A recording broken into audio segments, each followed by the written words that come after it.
Welcome back to the channel, and today in the Shade Tree Garage we're going to answer the question. After all the troubleshooting you do, after all the tests you make, what happens if you're wrong? Stay tuned for more.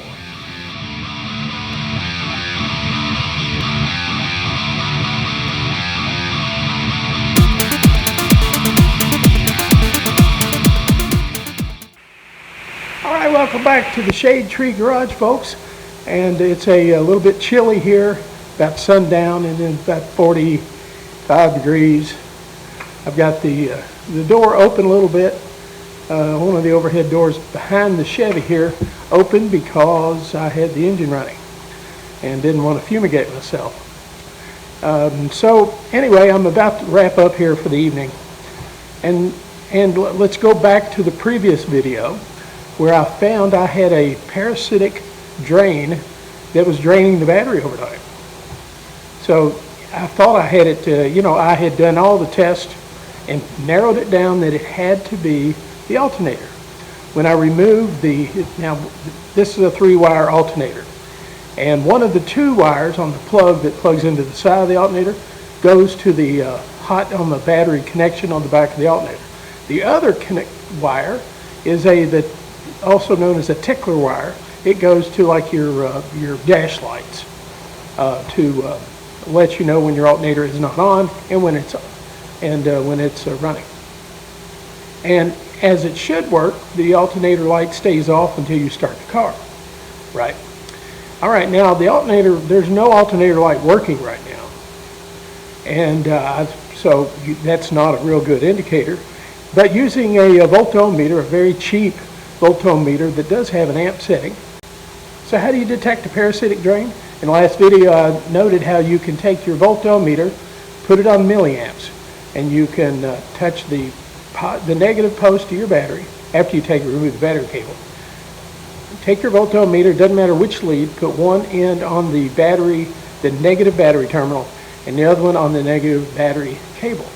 So your meter is in line. And so it will tell you if there's a abnormal voltage draw.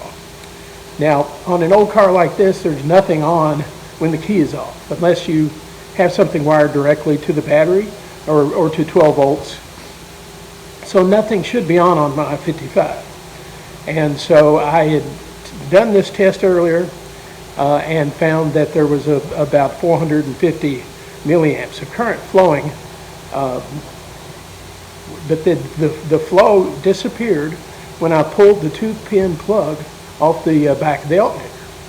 That interrupted it. So when I did that test, I assumed that there was a diode leaking inside the alternator, and that was the problem. So I ordered another alternator, and the one I have is a 10SI model, GM Delco Remy, and it's a good plain alternator. I mean, it's just your standard equipment GM alternator that they use for years and years on a variety of models. And so the chrome version of my 10SI alternator that I ordered through Amazon arrived along with the chrome brackets.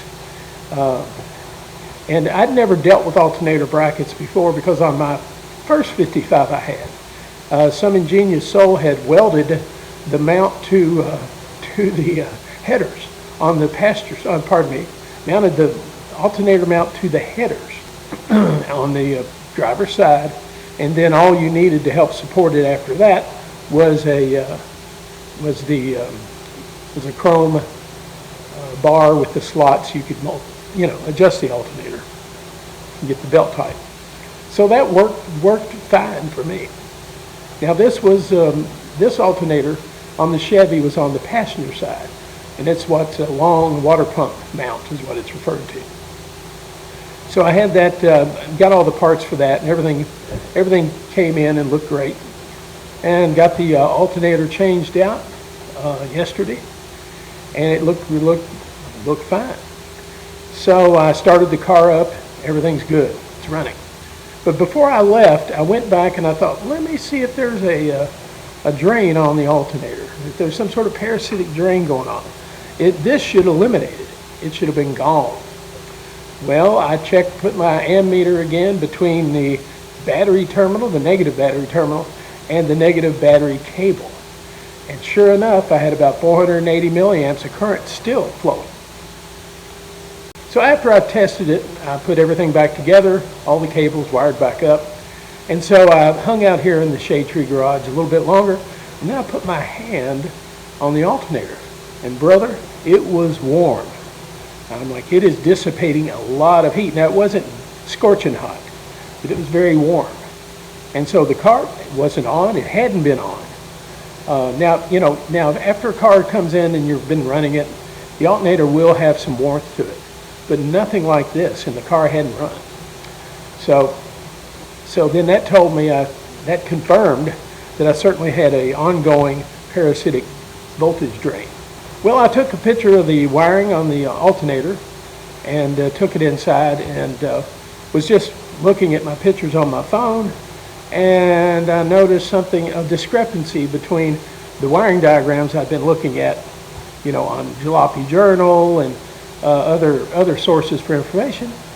I noticed that now this car's had a new wiring harness put in the last year or so. Well, lo and behold, the 2-pin connector that connects to the back side of the alternator, pins 1 and 2, those two were reversed. And so one pin should go to the 12 volts on the back of the alternator, and the other one should go tie into the tickler line, or the line for the idiot light. They were backwards. So it was basically heating up the alternator with the 12 volt going, when it's off, with the 12 volt drain or voltage going right into the alternator, draining it overnight. Yeah, it was pulling almost half an amp draw just sitting here. So I couldn't believe it. I thought, how? It was a little careless that whoever wired this thing up wired the plug backwards.